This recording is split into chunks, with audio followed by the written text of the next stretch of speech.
Before there was a burning bush, before the plagues, before the Red Sea parted, there was a baby, born under a death sentence.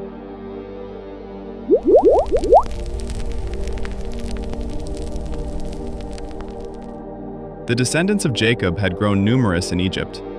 Generations after Joseph saved the nation from famine, a new Pharaoh rose to power, one who did not remember Joseph. And he was afraid of how strong the Israelites had become. So he enslaved them. Whips cracked, bricks were molded in mud, cries rose under the Egyptian sun. But oppression could not stop God's promise. Pharaoh's fear turned into cruelty. He commanded, "Every Hebrew boy that is born shall be thrown into the Nile." A river of life turned into a river of death. But one mother refused to surrender her son. A Levite woman gave birth to a baby boy. He was beautiful, strong, marked by destiny.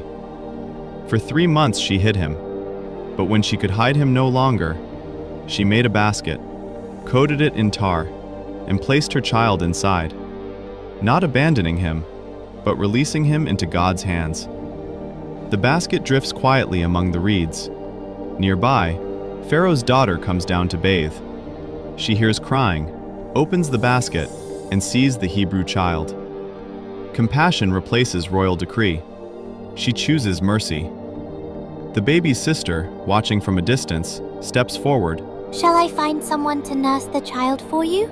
And in divine irony, the baby's own mother is hired to raise him, paid to care for the son she refused to lose.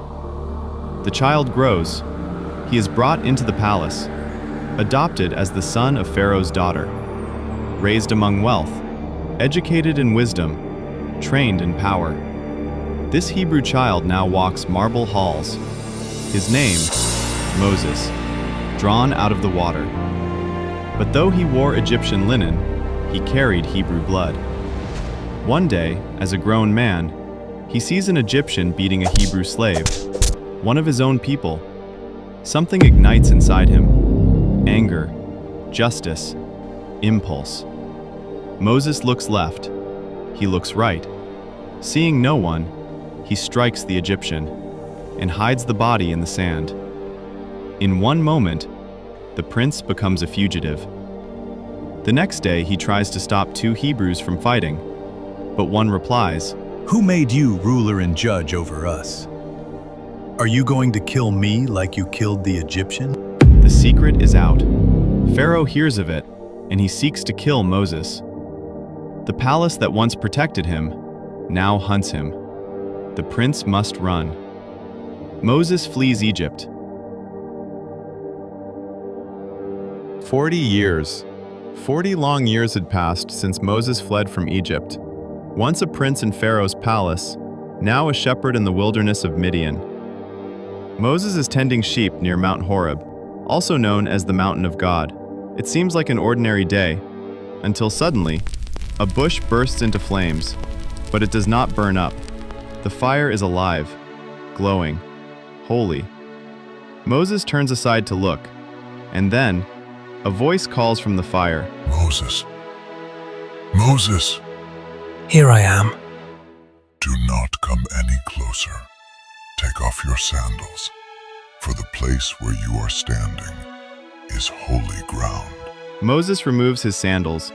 He covers his face, because he is afraid to look at God. Then the Lord reveals himself. "I am the God of your father, the God of Abraham, the God of Isaac, and the God of Jacob. I have surely seen the oppression of my people in Egypt. I have heard their cry. I know their suffering, and I have come down to deliver them. So now, go.